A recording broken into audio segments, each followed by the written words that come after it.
Okay, so this is the Neumann U87, and this is part of a little test to compare various microphones for doing voiceover work.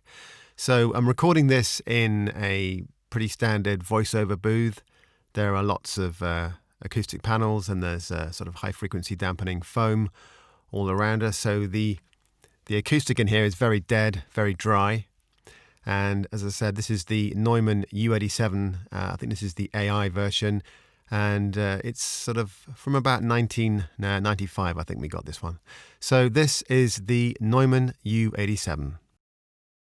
Okay, so we've had the Neumann U87 at the more expensive end of the microphones we're doing tests with.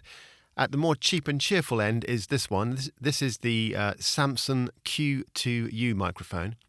Now, this is a standard analog mic as well as a USB mic. So you can actually plug this one direct into your computer, although I found the sound quality is not quite as good when you go the USB route as it is when you go the XLR straight into a desk or into an audio interface. But for the money, the Samson Q2U is a really excellent mic. This is a dynamic mic. The Neumann obviously is a condenser mic, but value for money, excellent.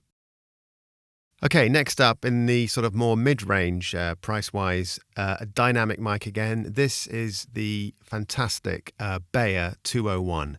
Now, this is a favourite mic of mine. Has been. I've had this for 30 years, I think.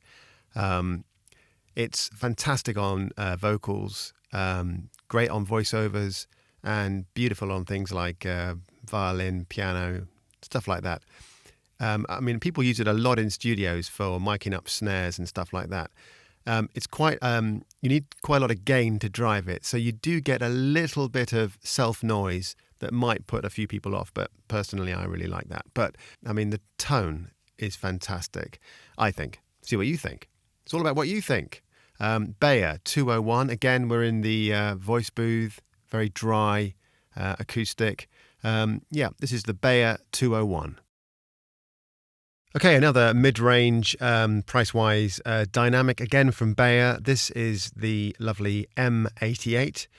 I think the most interesting thing I found about this mic was that it was, or maybe still is, Phil Collins' choice of favourite choice of vocal mics. And there's a few videos on YouTube that you can see him using it. This is the Beyer M88, and again, we're in the voice booth, very dry acoustic.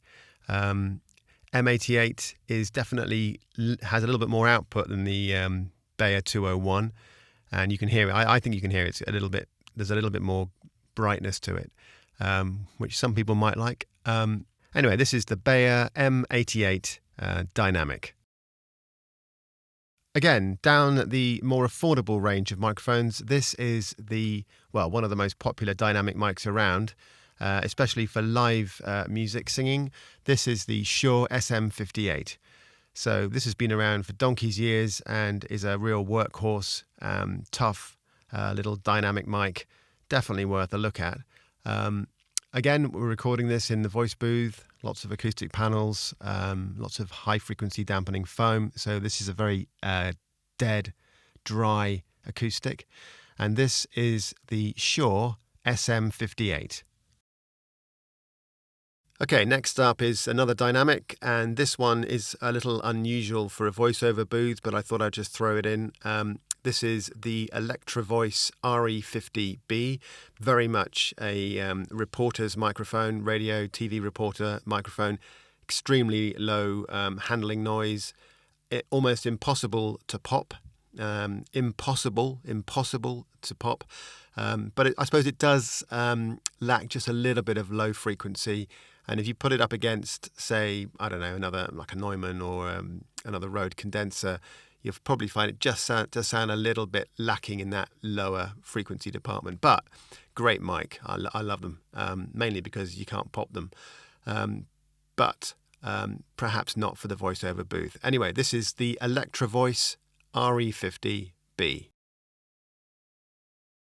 Okay, so this mic is a large diaphragm Rode condenser mic, and it's the NT2A. This is the successor to the NT2. And I think the NT2s were made in China, and the NT2As are now made in Australia.